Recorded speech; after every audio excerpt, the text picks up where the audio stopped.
Okay, we have our next speaker, Yi Lai, giving a talk about 3D manifolds with positive scalar curvature and bounded geometry. You can start whenever you're ready. Thanks for the invitation and the introduction. So today I will talk about my recent work with Otis Chodosh from Stanford and Kai-Xu from Duke, who is now at Berkeley, which is also a speaker at this workshop. So I will talk about 3D manifolds with positive scalar curvature and the bounded geometry. So throughout this talk, I'm going to mention positive scalar curvature very often. So I'm going to abbreviate this by PAC. So let me start from the closed positive PAC manifold, which is now classified as a consequence of Powerman's Poincare conjecture. So now we know that these closed 3D manifolds, they are so let's assume that they are just oriented for simplicity, and so they are connected sums of the spherical space forms and S2 cross S1. Okay, so now this is a classification for closed 3D PAC manifold. Then one may ask what happens to the open 3D PAC manifold. So in fact, this is a open question by Yao. So he asked this open question, which is to classify all the open 3D PAC manifold. So by open manifold, I mean that this manifold is non-compact, but admit a complete Riemannian metric. Okay. So here are some very simple example of open 3D PAC manifold. So first, we can view R3. So R3 is definitely a PAC manifold, and we can view it as the infinite connected sum of S2 in the following way. So S3 connect sum of S3. So this is a connected sum of infinitely many S3. And in particular, this connected sum is has two open ends. Or if we just take the connected sum in one open direction, then we get this another PAC manifold R cross S2. So it is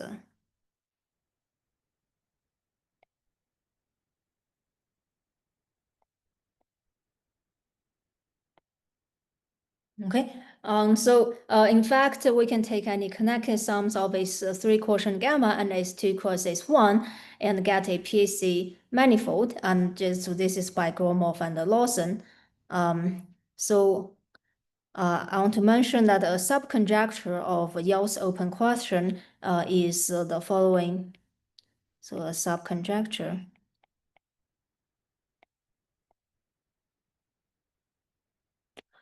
So if the open 3D manifold, PAC manifold, is contractible,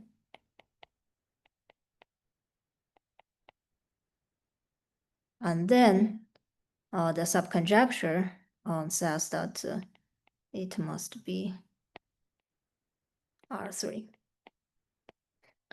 Okay, so there are some recent works towards this towards Yale's open question and this subconjecture.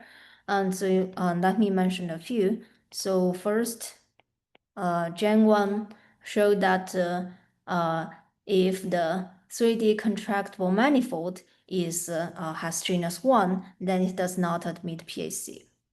So contractible 3D genus 1 manifold. So such an example is the whitehead manifold. So the genus 1 condition means that the contractible manifold admit an exhaustion whose boundary is T2. Okay, so if you can find such an exhaustion, then it's called genus 1, and such a manifold does not admit a PAC metric.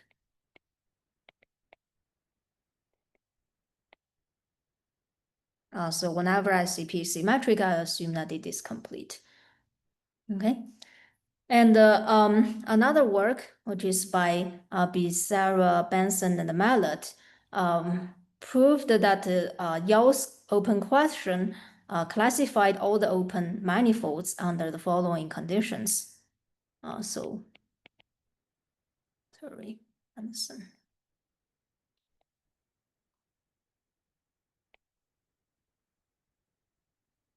So if the manifold is 3D open, and admitting a stronger curvature condition, R is bounded below everywhere by 1, strictly positive, and it has bounded geometry. Okay, so I'm going to explain this condition later. And then it is the connected sum of S3 quotient gamma or S2 cross S1. Okay, so here is bounded geometry condition, this one here, denotes for bounded geometry. It means that the Riemannian curvature, the curvature operator, which in 3 dimension is equivalent to sectional curvature, is bounded above by some number, positive number C, and the injectivity radius is bounded below by C inverse. So if these conditions are satisfied, then we call that this manifold has bounded geometry. So one can even improve this curvature condition to the upper bound of all the derivatives up to any high order by running a short time Ricci flow. Okay, so this is the bound geometry condition, and so later this condition is removed by Zheng Wang from this result. So he proved that this same thing is true without this bounded geometry assumption. So he showed that if it's 3D and open manifold with R greater than equal to 1, and then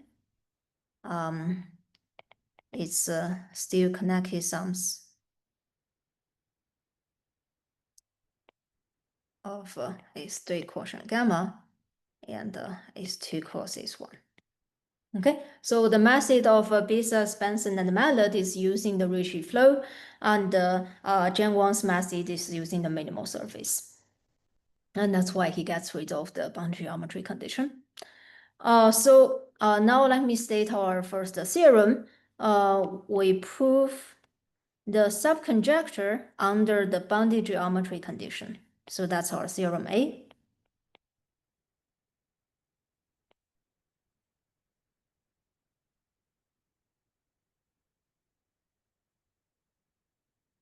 So we show that 3D open manifold with a scalar curvature bigger than equal to 0, including PSC, which is weaker than PSC, and assume it has bounded geometry and contractible,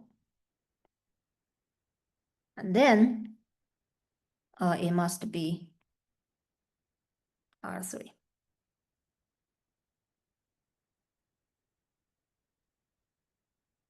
Okay, so that's our first theorem. Well, Yale's open question didn't quite describe which he thinks should be these PAC manifolds, but there's one manifold which is clearly not the connected sums of the space forms or S2 cross S1, and so that is this example. So R2 cross S1. So this manifold, we can easily equip it with a PAC metric as follows. So first we equip a metric on R2 with positive sectional curvature. So say this is a metric which looks like a cigar on R2, and we cross it with HS1. Okay, so this is a manifold with a PHC, but it is not a connected sum of the space forms, and it's 2 cross S1. So the natural question inspired by this simple observation related to Yale's conjecture is the following. The question is, does any handlebody admit a PHC metric? So the handlebody is determined by its genus. For example, the question when the genus is equal to 1, is equal to 0, then the handlebody is just the disk, which is R3. And so clearly that is the meter PHC. So the answer is yes in this case. And when the genus is equal to 1, and so that's the solid torus. So solid torus, which is just R2 cross S1. So this example here, and we see that it has PEC. So the answer is still yes. And now the question is, what happens for all the handlebodies with genus greater than equal to 2? And so it is unknown in general. So this is unknown. And so our second theorem shows that the genus 0 and the genus 1 handlebodies are the only possible PEC manifolds under the bounded geometry condition. Okay, so that's, let me state our second theorem.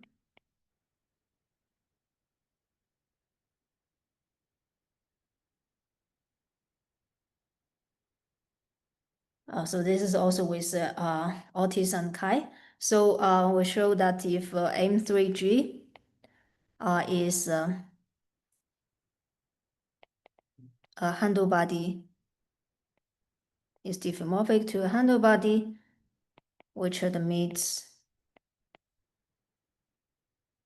a metric with a positive scalar curvature or R greater than equal to 0 and bounded geometry, and then the genus can only be less than equal to 1.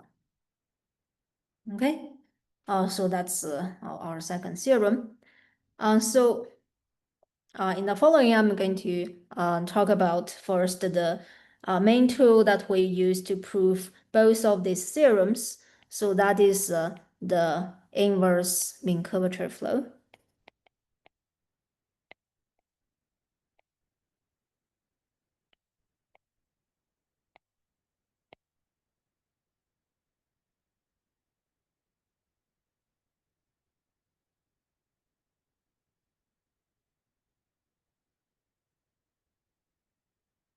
So abbreviated as IMCF. Okay, so let me just start from a definition of the inverse mean curvature flow, and we'll talk about some basic properties one can need to prove these theorems.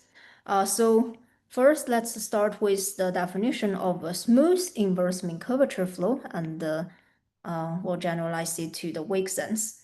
So the smooth mean curvature flow is a smooth manifold on a domain omega, so that it satisfies the following equation. So divergence of gradient u divided by the norm of gradient u is equal to norm of gradient u. And so here we require moreover that the gradient of u is never 0. Do not vanish anywhere. Okay, so this condition is equivalent to requiring that the level set.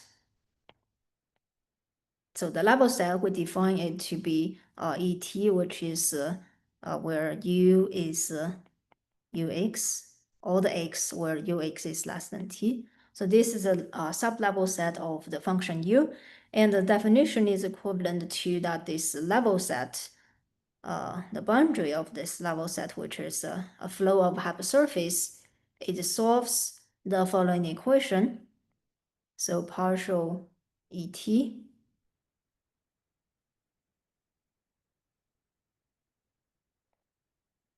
is 1 over h.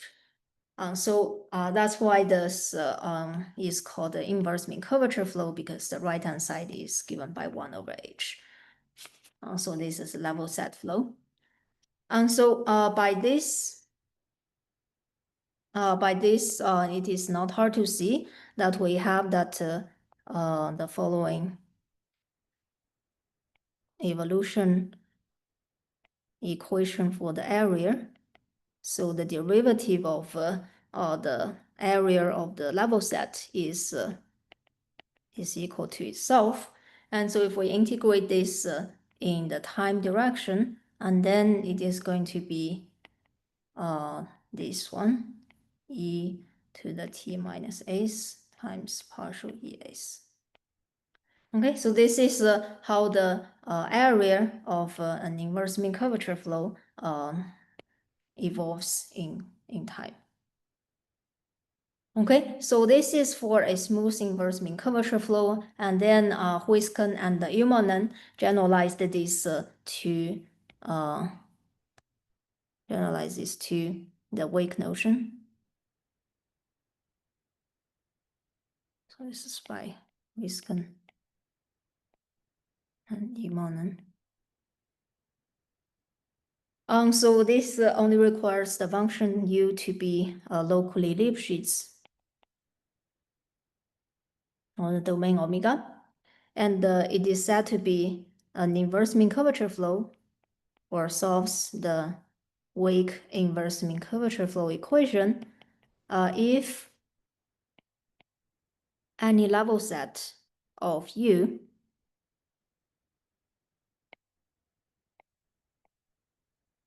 any level set E of U satisfies the following monotonicity.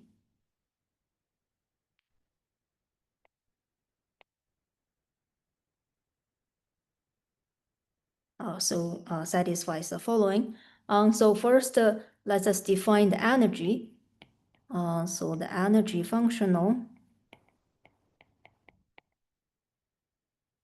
is defined to be J, K of U, and if. So if is any subset that is going to be compared with E.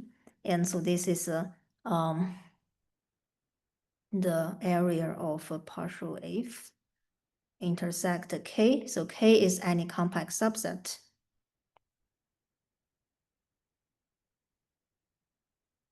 And minus if intersect K, integrate gradient of U. Okay, so then we can say that the wake inverse mean curvature flow is when that J, K, U of E is always less than equal to J, K, U of F for any K and F. So in other words, the level set UE is always a local minimizer for the energy functional. Okay, so.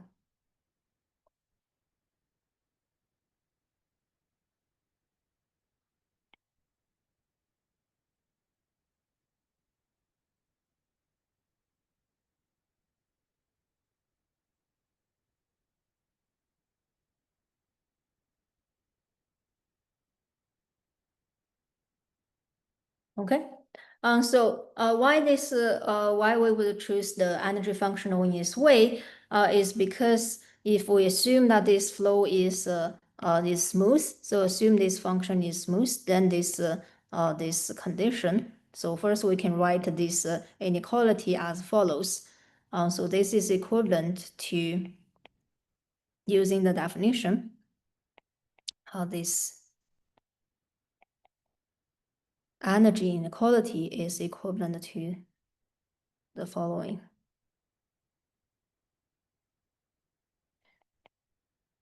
And so therefore, one can see easily that this inequality can be implied by using the divergence formula. So using divergence formula for the vector lambda u divided by the norm of lambda u. Okay, so then one can get this inequality. So that's why this is used as the definition of the weak inverse mean curvature flow. Okay, so a consequence of this inequality, or equivalently this locally minimizing property of the level set, is the following. So it also locally minimizes the area in the outward sense. So it's locally. So we say that the inverse mean curvature flow is locally outward area minimizing. Oh, sorry, I forgot to say that this competitor, this F, is required to be to satisfy that the difference of F and E is contained in the compact subset. So let me draw a picture of this this choice of K and F. So suppose this is a manifold which we say it is omega, and the left-hand side. So this left-hand side is the level set E. And we can choose any compact subset. So to see this one, we say this K.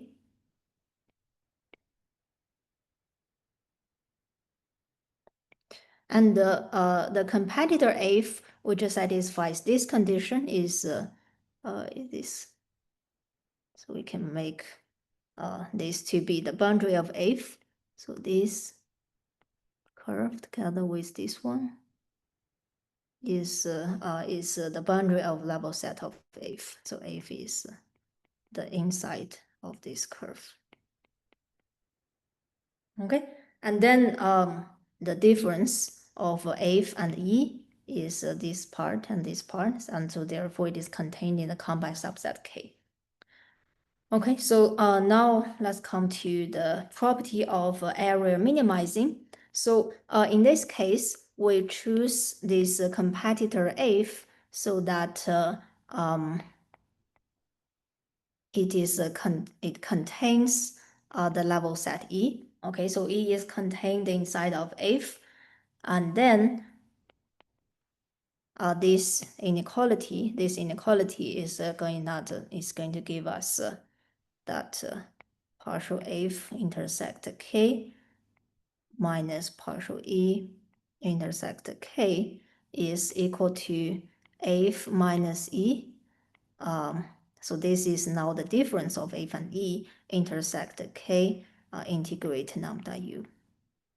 Okay, so move this to the left-hand side and leave the integral of lambda U on the right-hand side. And so this is greater than equal to, 0. So it's greater than equal to. So this is what we can read from this inequality. And so therefore, we can see so that this area is always larger than equal to this area. So we say that the partial E, this level set, is always locally outward minimizing because the area is always the minimal compared with any competitor that is outside of this level set. Okay. So using this area minimizing property, we can see in the following example how the inverse mean curvature flow behaves, evolves in time. So suppose we have such a manifold.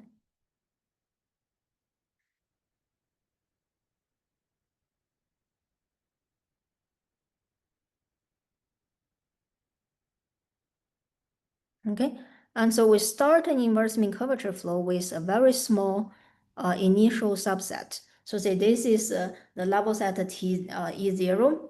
So it is very small, and so it is going to increase.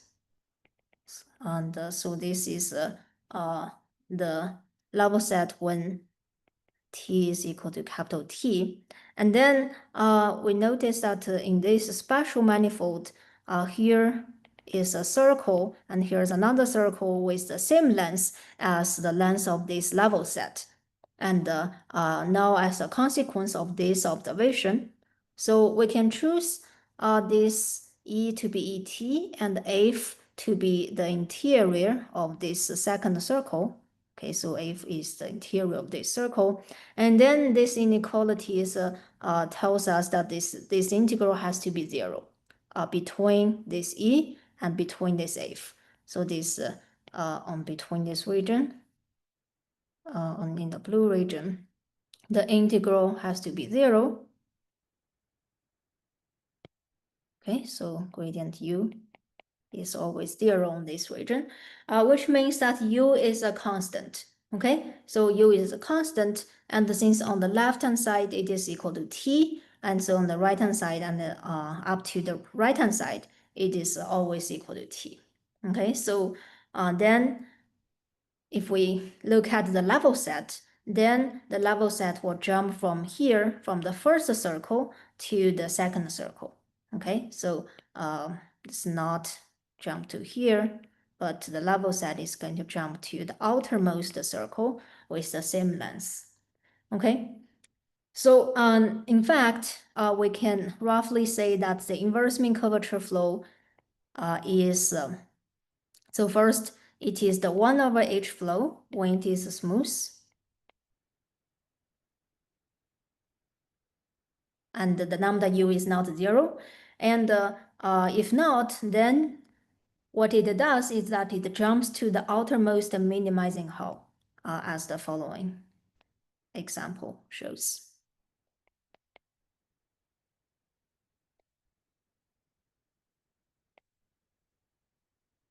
Area minimizing hull. Okay, so we need in this example, because the second circle is the last area minimizing hull, so it jumps from here to here. Okay, so in the next picture, I want to show you an example that the inverse mean curvature flow's existence is not always possible to achieve on any manifold. So say we have a manifold with a very thin cusp, for example, a hyperbolic manifold, and then no matter what the initial condition is, such as this is E0, so this is E0, we can always find another domain with a smaller, strictly smaller boundary area than this E0. So therefore, there cannot be any other inverse mean curvature flow than this trivial one. So this U, this function has to be 0 everywhere. Okay, so this is on this manifold, we cannot run an inverse mean curvature flow for even a short amount of time. Okay, so now I think we've finished the necessary part about the inverse mean curvature flow that we're going to need to prove the theorem. So now let me state the intermediate theorem that we're going to prove, which will imply the previous theorems of the positive scalar curvature. So here's the theorem we're going to prove. So if a 3D manifold is contractible, as in theorem A, or a handlebody, as in theorem B, and it meets the PAC metric and boundary geometry, and then in this theorem, so this is also with Otis and Kai. And then we can show that there is an exhaustion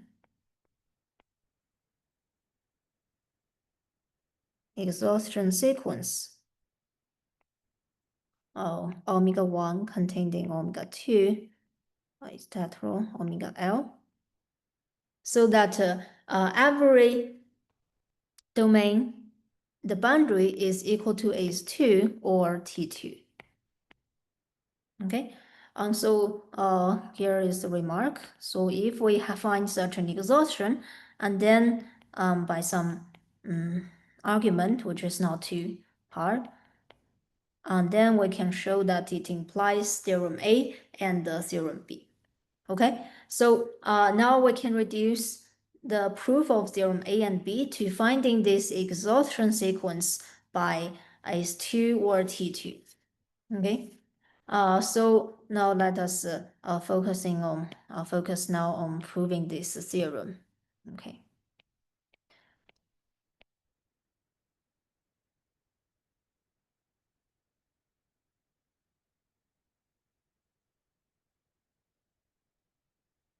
Okay, so first we need to show the existence of a non-trivial inverse mean curvature flow. So this is by the work of Kai Xu, which guarantees that if with the bounded geometry assumption, which is what we assumed in this theorem, if we choose this R not very small, and then with this initial condition, so there is a non-trivial inverse mean curvature flow U with the initial condition E0 equal to B P R naught. Okay, so by non-trivial inverse mean curvature flow, I mean that the level set is compact for at least a short amount of positive times. Okay, and so this guarantees, so Kaishi's work guarantees that there is such inverse mean curvature flow as we choose the initial condition, initial subset to be very small. Okay, and now we prove, so in this theorem, we prove the following lemma. So we show that there can only be 3 different behaviors of this inverse mean curvature flow. So U is one of these 3 types. So first, it is proper, which is the ideal case. So proper means that for all the time, not just for small positive times, so for all the time from 0 to infinity, the level set is compact.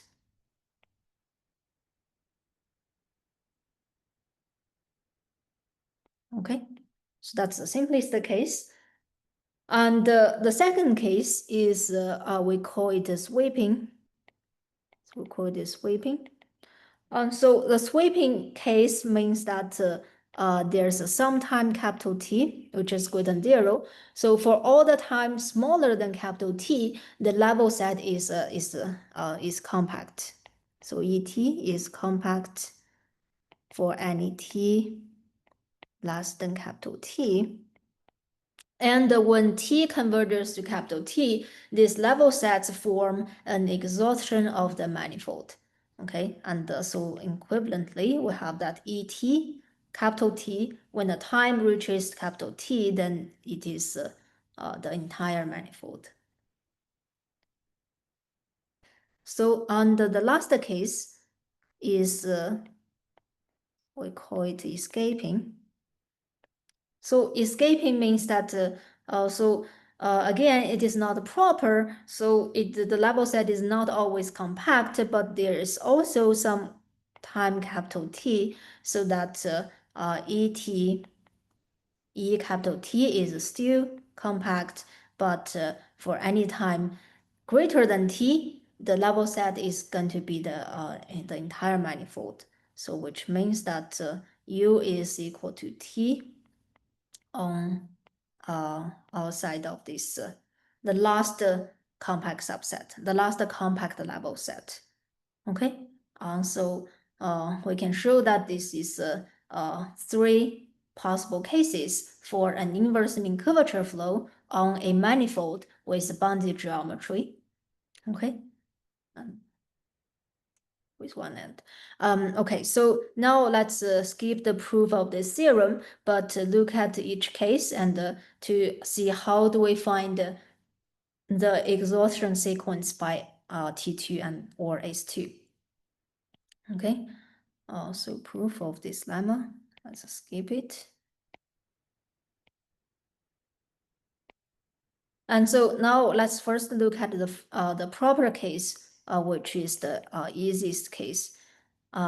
So in the proper case, we have the monotonicity called the Geroch inequality in the wake flow sense is proved by Huisken and Immonen.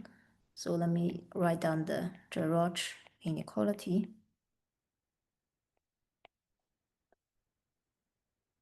Or Geroch monotony inequality. Huisken. So it says that if a manifold is PAC, 3D manifold is PAC, and the U is proper inverse mean curvature flow, and then we have the following monotonicity, so derivative of the integral of the mean curvature score over the level set. The boundary of the level set is less than or equal to -1/2 h square partial ET plus 4 pi times the characteristic of the level set, or the characteristic of the level set.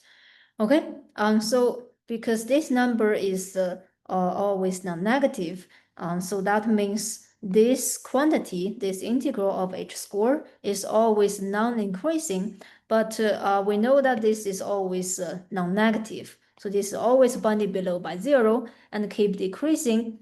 So this number cannot be negative for all times t. So if this is for all large time t, this is negative, and then after some finite time, this quantity is going to decrease below 0, and then that's not possible. So we can find the sequence of times ti go to infinity such that the characteristic is less than, is bigger than or equal to 0, and so therefore it is 2 or T2. Okay. So in this case, we used the inverse mean curvature flow level set to find the exhaustion. Okay, so that's the simplest case. And the second case, the sweeping case. So the sweeping case, let me show you an example when the inverse mean curvature flow will sweep at a finite time. So imagine this is a manifold which is rotationally symmetric, looks like a cigar. And so if we start the initial condition from here, then it's going to increase. So this is the level set at t, say -0, 1, and this is e minus t -0, 0, 1, and etc. So you can imagine that when the time t converges to capital T, this level set is going to exhaust, is going to run to the infinity and exhaust the entire manifold. Okay, so that's the how the level set behaves on this manifold. And so now in this case, we're gonna still argue that the inverse mean curvature flow forms the exhaustion that we want. Okay, so how do we do that? So first we choose a sequence of times. So say t. So t is equal to the sweeping time. And we choose now a sequence of time ti goes up to capital T, so this is ti, and we choose pi in partial e ti. This is pi plus 1.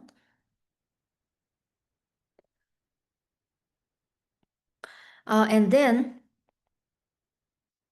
because so first of all, we know that since this point goes to infinity, we can take a limit of the manifold based at this point, mgpi. So by the bounded geometry assumption, we can assume that this converges smoothly to a manifold. Okay, so the limit manifold will inherit the PC condition from the manifold before taking the limit. So it has non-negative scalar curvature.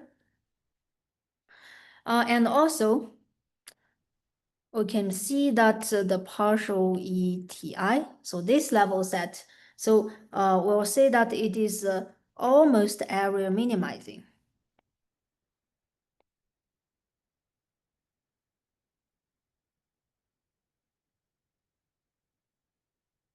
Okay, so let's say this, we call this level set to be TI. So this is partial ETI. And so from the locally outward minimizing property, we know that for any competitor outside of partial ET, so this F, so this guy is going to have area at least as much as this level set itself. And on the other hand, if we have a domain with boundary like this, so it may not lie completely outside of this level set, but the level set of but this domain, this boundary, lie completely outside of the last level set. So say this is Ti minus 1. And then we can use the locally area minimizing property of the last level set to see that this area is going to be bigger than this guy's area. Okay, but this one and this one, the level set have similar areas. Okay, so therefore, as long as this subset is not too far away from this guy, then it is almost has a smaller area, larger area than this guy. Okay. And so this is what we mean by almost area minimizing. And we can also show that the level set, it is connected and it has a bounded diameter. And it is uniformly C1 alpha, or let's say C1 beta smooth. And so now I'm going to take another limit of this hypersurface partial ETI based at PI. And so this is going to converge in the C1 alpha sense for some alpha smaller than beta. It can converge to some sigma infinity, P infinity, which is contained in the limit manifold. Okay, and so because before taking the limit, these level sets are more and more area minimizing. So that is that implies that the limit hypersurface is area minimizing, exactly area minimizing. And it is connected, has bounded diameter and uniformly C1 beta smooth, C1 alpha smooth. And note that the limit manifold has PC, and so such a hypersurface minimizing hypersurface in PC manifold. By Shongyao, we know that it must be S2 or T2.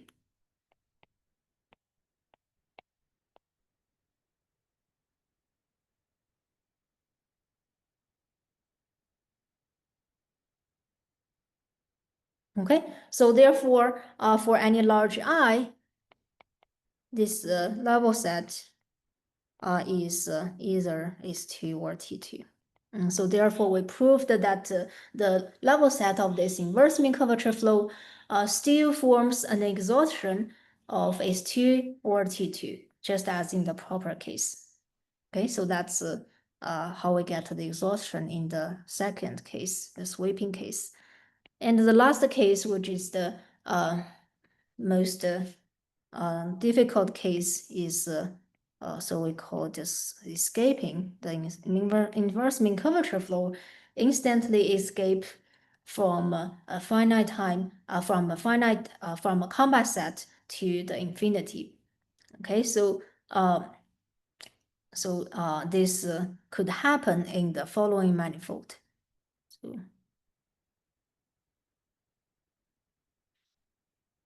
So assume we have such a manifold.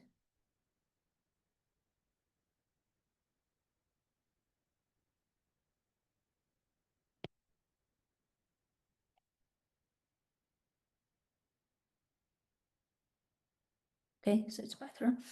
And so start from a small subset E0. And the inverse mean curvature flow is going to run to here and to here. And until it detects that at infinity, there is some subset with the almost the same area. So this is the time when the escaping happens. Okay, so outside of this domain, the U is the constant capital T.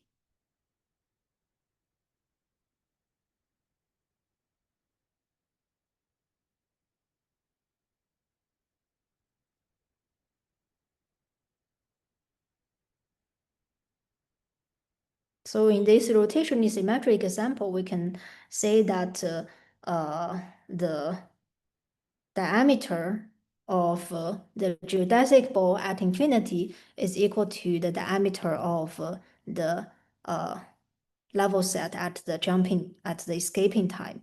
So U is always capital T, and so this escaping area is equal to the asymptotic area of this manifold at infinity.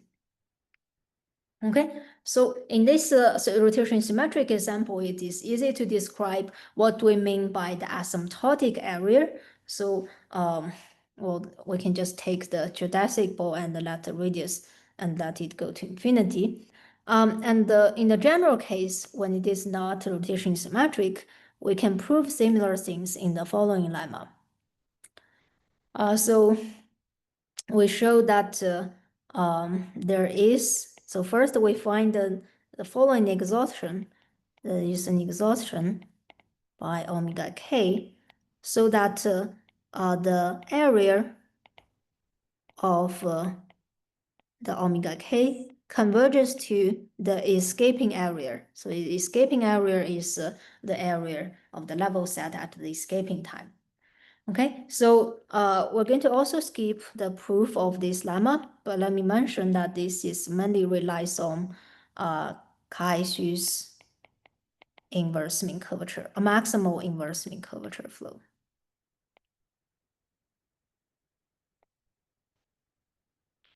Okay, so this maximal inverse mean curvature flow allows one to make sense of the inverse mean curvature flow on not the entire manifold, but any compact subset.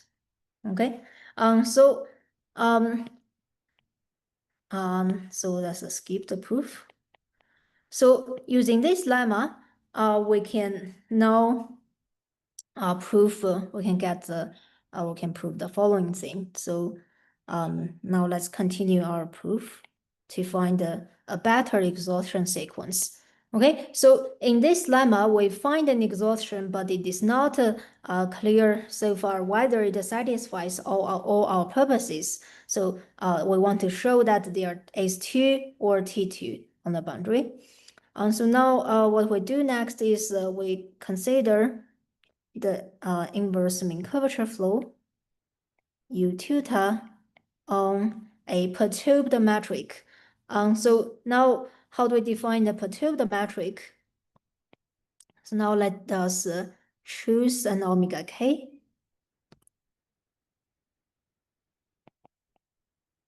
So this is a partial omega k. And we're going to fix this K, and we define the G tilde in the following way, so that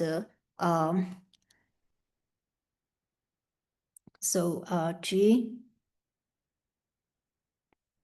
so first G tilde is equal to G on omega K, but G tilde is strictly larger than G 1 plus epsilon. So this epsilon is chosen carefully, also depending on K, some positive number, away from some distance away from omega K. Okay, so in this picture, let me draw the perturbed metric on this rotation symmetric example. Okay, so this is the new metric. Okay, so at infinity, it is slightly bigger than the original metric. And now we consider the inverse mean curvature flow on the perturbed metric mg tilde.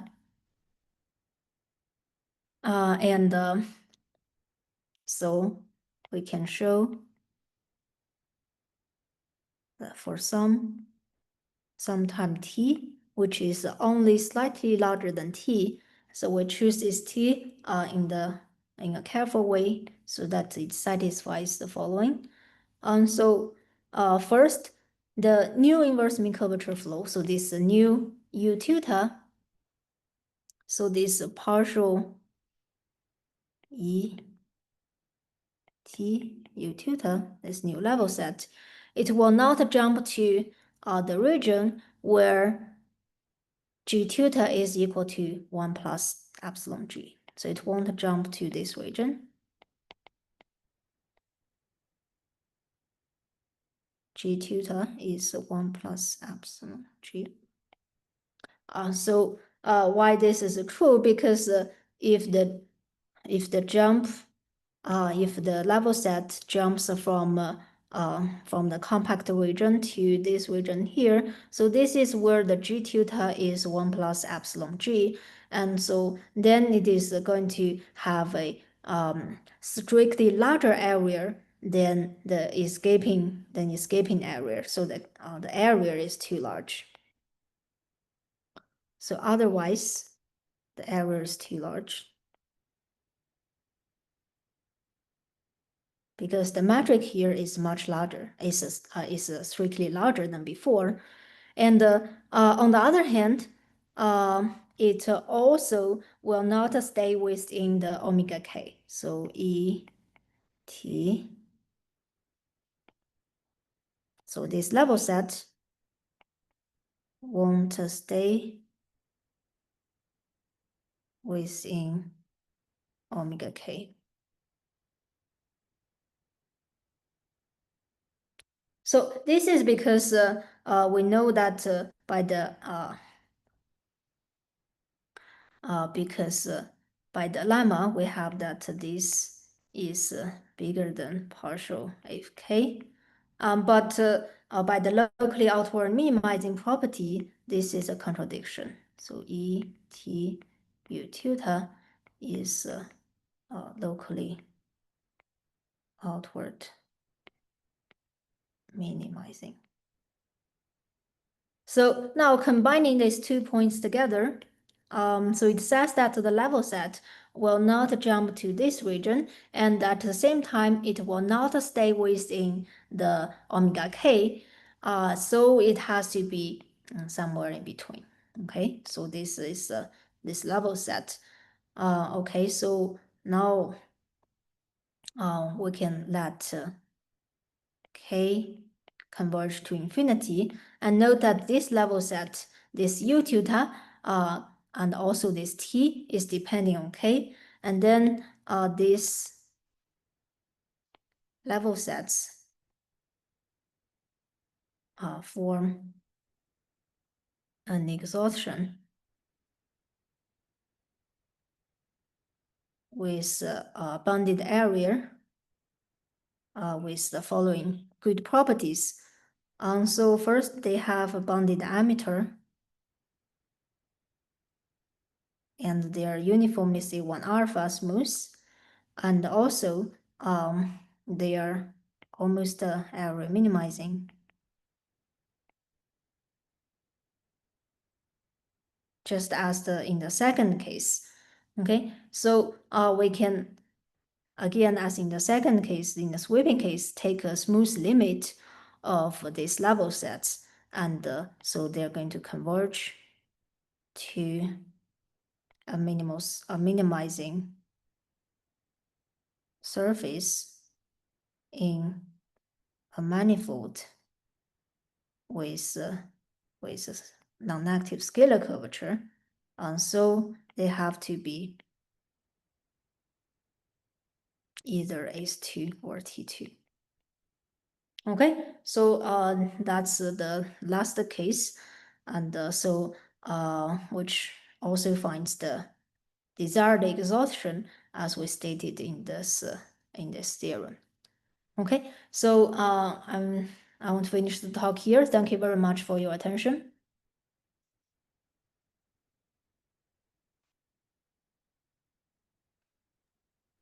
Okay, are there any questions for our speaker?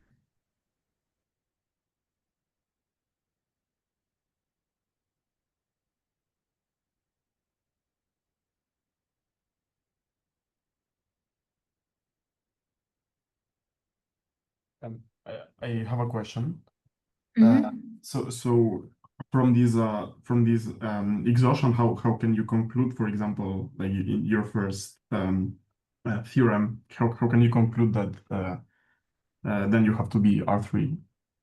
Yeah. So well, so for example, in the first case, the contractible case, if it is S2 or T2, so if every level set is S2, then every S2 combining with the contractibility must bounce a solid ball. Okay, so then you have a manifold with an exhaustion by solid ball, and then you can see that it is R3.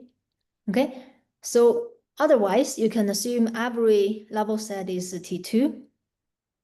And then with this, if it is a T2, you can reduce this to the Jian-Wang's theorem, showing that this level set, this is the genus 1 manifold. So in his case, if you have so roughly speaking, if you have a exhaustion by T2, then it's called genus 1, and then it would have this, it would be R3. Yeah. Okay, thank you. Mhm. Yeah, you're welcome.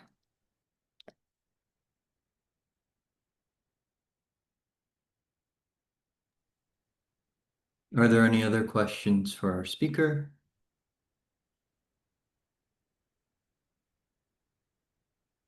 Okay, if not, we'll thank you again, and then we'll thank you again. It was a great talk. Thank you for your attention. Thanks.